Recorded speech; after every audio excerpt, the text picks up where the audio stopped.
إلهي بجاه الأنبياء والملائكة وبالأولياء جود لنا بالإجابات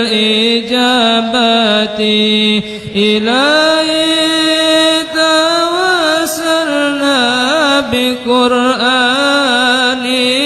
الكريم تنوّر بصيرتي وسمعي ومقلتي وتلهمني رشدي وترزقني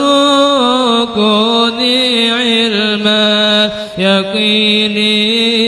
توفقني لحسن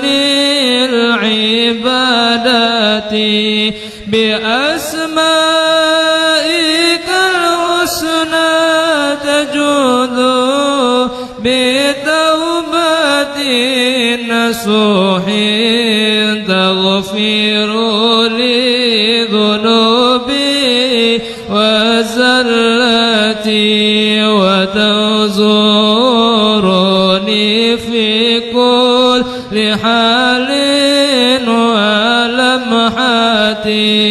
تنجي بها من هول يوم القيامة وبالمصطفى الرسول تشرح لي صدري تيسير لي أمري وتكشف كربتي وبالأنبياء والملائكة الكرام تحقق بالتقوى وإدراك غايتي بهم